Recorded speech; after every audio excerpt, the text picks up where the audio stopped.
Greetings and salutations, friends, and welcome to yet more Warhammer 40k lore. Today we are going to have a look at the Sisters of Battle, their war gear and their tactics. And today we will focus entirely upon the Adepta Sororitas, the military branch of the Sisters. And we'll start out with their equipment. The Adepta Sororitas are equipped with the Sororitas pattern power armor, commissioned by the Mad Gog Vandir from the Forges of Mars.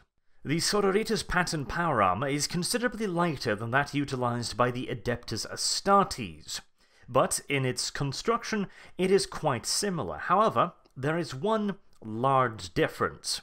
Whereas the Adeptus Astartes utilize the black carapace to interface directly with their armor, therefore allowing them to command their suits of power armor much like a second skin, the Sisters of Battle do not utilize this technology, because using a black carapace would require a fully functioning and integrated gene seed, and at the moment there is simply no way to integrate a gene seed within a female. Ultimately, this means that the Sisters of Battle have less direct control over their armor than the Adeptus Astartes, meaning that they have to forego a lot of the body-enhancing structures and artificial muscle otherwise worked into the Adeptus Astartes power armor. There is, of course, some enhancements worked into the Sororitas pattern power armor, like, for example, bundles of fiber muscles running along the limbs.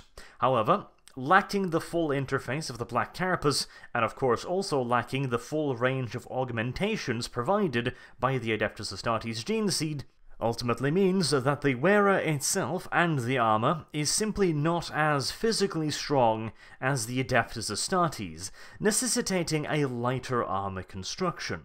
However, Sororitas power armor still stands as one of the most potent forms of protection offered to any non-augmented servants of the Imperium. And beyond the protection against physical threats, the power armor also has integrated several life support systems, including of course a full-faced rebreather built into the helmet, and various communications equipment, allowing the Sisters of Battle to fight in full vacuum for a limited period of time.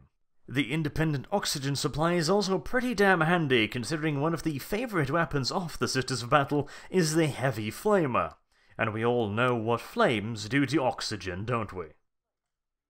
There are also a couple other variations on the standard pattern of Sororitas power armor.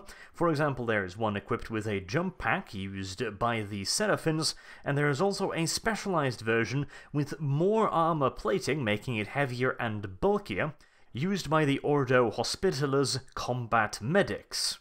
And of course, there are a handful of individually customized suits, usually kept for the higher-ranking members of the Adepta Sororitas. But of course, mere armor can only take you so far.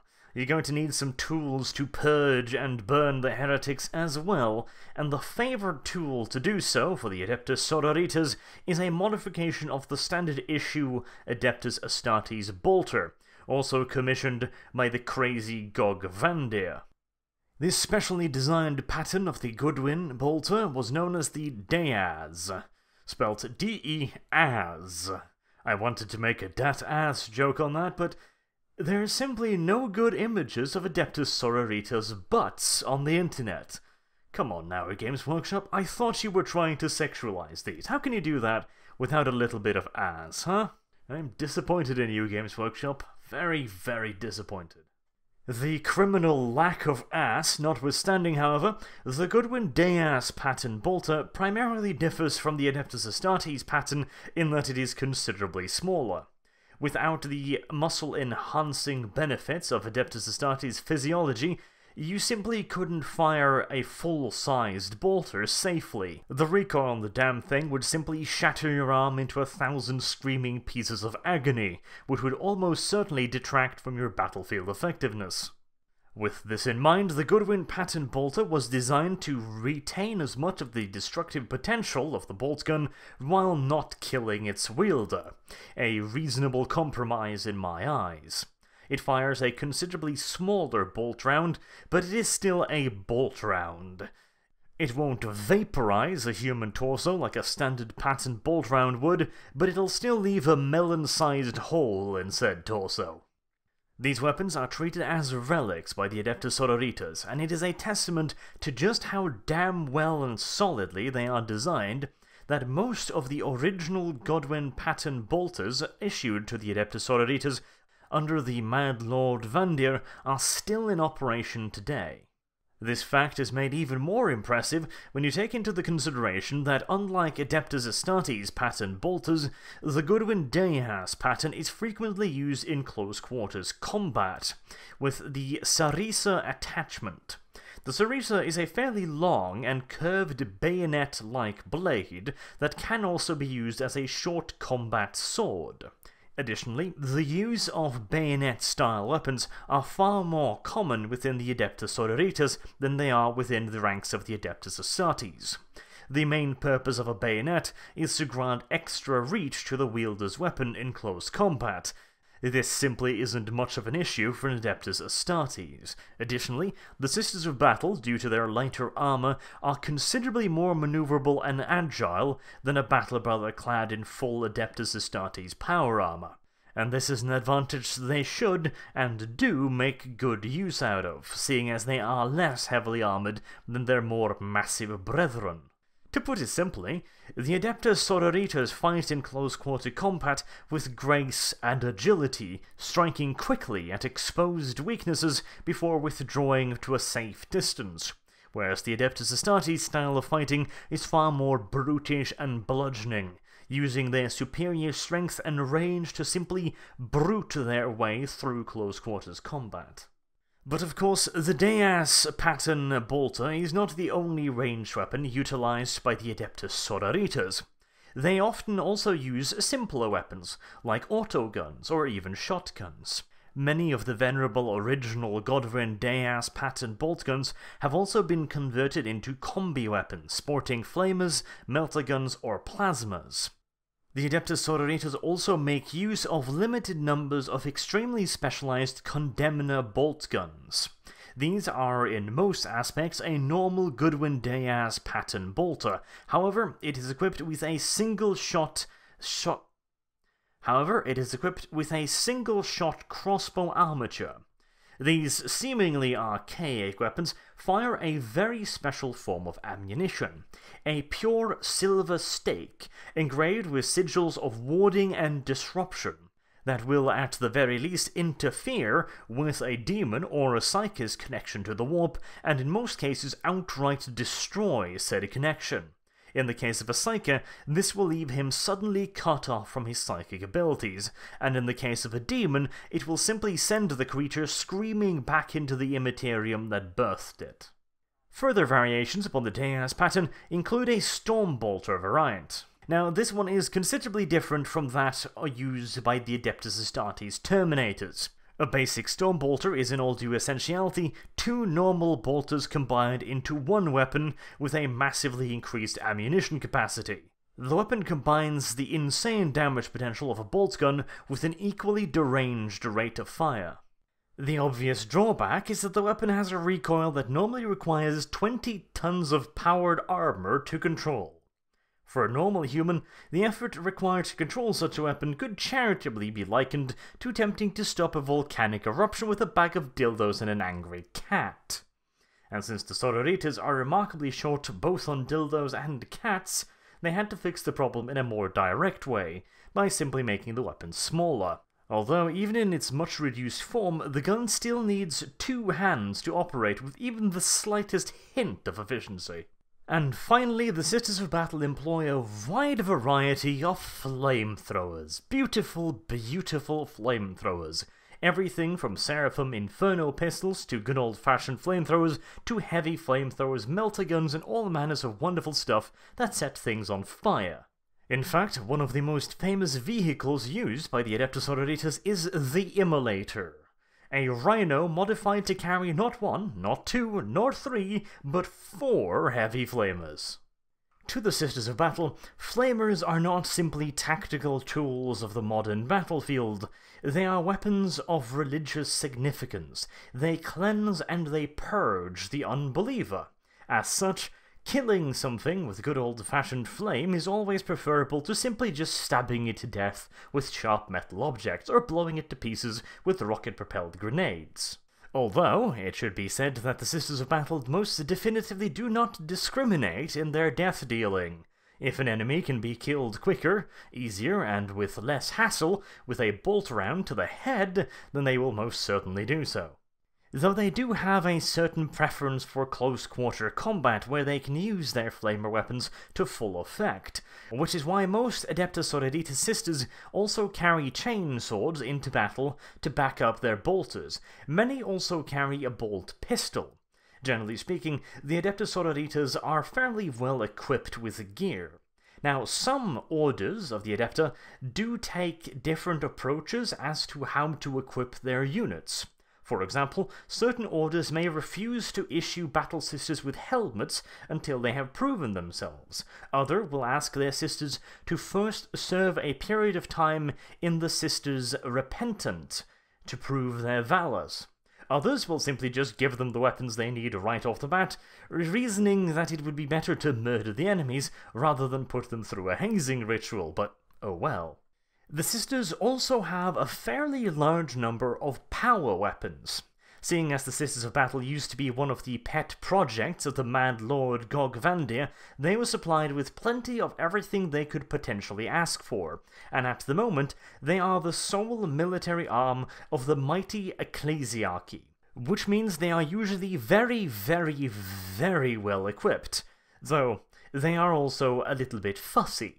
They will often refuse shipments of new arms and armor, preferring their old equipment as long as it can be made operational, because of course it has religious significance to them. As I mentioned earlier, their original Goodwin pattern bolters are still kept operational, and are almost always preferred over newer weapons that have yet to prove themselves.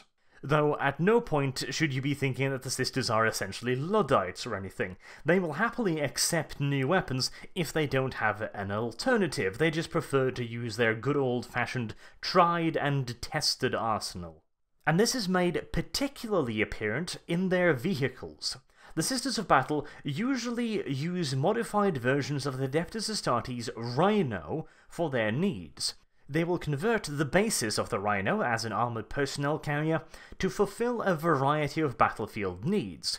The Immolator, with its 4 heavy flamers, of course, is a heavy anti-urban vehicle that will deal with pretty much any fortifications, assuming it can actually get close enough. While the Exorcist launcher launches bucket loads of very, very blowy-uppy missiles at the enemy, and of course the standard Rhino carries the crazed sisters into purging range. But the vehicles also serve a purpose beyond that of simple warfare. The Adepta Sororitas vehicles are essentially rolling churches that serve as centers of worship whenever the sisters are away from their home temples.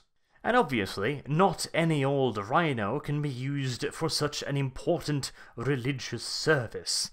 They have to be venerable, and again, this means the Sisters of Battle will prefer the vehicles that they have always used. Rather than acquiring new vehicles, they will go to extreme lengths to recapture and rebuild their lost vehicles. This can often come at a rather steep cost on the battlefield, seeing as many Adepta Sororitas' lives might very well be more or less wasted to recover the wreck of a burned-out Rhino. Not because the Rhino in and of itself is a valuable war resource, but because it contains significant religious meaning to the Sisters of Battle. Never forget that the Adepta Sororitas are an extremely religious military order. They are Templars in every meaning of the word. They will quite happily throw tactics and strategy to the wind if they believe that there is a better way to serve the God Emperor. And, strangely enough, the God Emperor's goals are not always in alignment with the local Imperial Guard commander's strategic plans. This has given the sisters a bit of a reputation amongst the Imperial commanders as, well, shall we say, unreliable.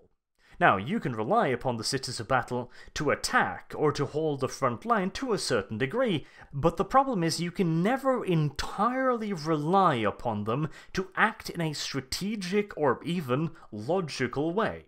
If the Sisters of Battle, for example, have been set to guard a particular part of the front line, that might not be the best idea, as all it's going to take for the enemy to lure them out of their strategic and defensive positions would be to capture a sister, then mutilate her corpse and display it over the side of their trenches. Now, granted, whether or not they can survive the fury of the sisters as they wander over the top and go to burn and purge is another matter entirely, but the defensive positions that the sisters were originally to occupy will almost certainly have been completely abandoned. On a tactical level, the Sisters of Battle are supremely effective, but on a strategic level, utilizing them would be like herding an army of angry PMSing cats filled with promethium. Which is why the Adepta Sororitas are rarely integrated into Imperial Guard formations or battle plans for that matter. They are usually just simply slammed into an area known to be full of heretics, and then just let loose. Best case scenario, the Sisters of Battle will be coming out the other side with flamers sputtering and running dry of fuel. Worst case scenario, the Imperial Guard will simply have to step over a lot of charred corpses to get at whatever resistance might remain. Another favoured use of the Sisters of Battle are as excessively twitchy and angry guard dogs. Basically, the Ecclesiarchy will find some place they wish to have protected, dump down an order of Sisters of Battle, and then laugh at anyone that tries to mess with the Ecclesiarchy's property. This, incidentally, is also the best ways for budding Imperial Guard commanders to incorporate Sisters of Battle into their battle plans. First, you need to find out if there is an area that the Sisters of Battle consider to be holy nearby. Then you need to try and find some way of getting the enemy to attack said area. After which, you may simply just lean back and watch the fireworks. And this is all referring to the sisters themselves here, the relatively disciplined part of the Adepta Sororitas. There are also elements of the Adepta that are considerably more irrational. Like, for example, the Sisters Repentia. These are Sisters of Battle that have in some way or another fallen short of the religious goals of their codex, and are therefore repenting. And they do this by running headlong into battle, wearing virtually no armor, and wielding an eviscerator. An eviscerator is a gargantuan fuck-off chainsword, bigger often than the sister who wields it. The weapon is retardedly lethal, because it is quite literally a good solid 30 to 40 kilograms of chainsaw. But of course, that also means that the person wielding it is wielding 20 kilograms of madly revving chainsaw, mounted inside of a sword-like fixture longer than the person wielding it. 'Tis not the most responsive, nor the most delicate of weapons, nor is it particularly forgiving. Let's just say that if you swing with this thing, and you happen to miss, you are unlikely to get a second chance. Which, to be fair, is kind of the point. To put it bluntly, if the Imperial Guard is a mighty hammer and the Astartes an expertly handled spear, the Adepta Sororitas are a two-handed flail with a dozen spiked heads. You are, at best, going to have limited control over what it hits, but whatever it strikes is also going to get turned into a fine red mist. Until next time, I have been Arch. Thank you very much for watching, and I do hope to see you all again soon. Have a good day.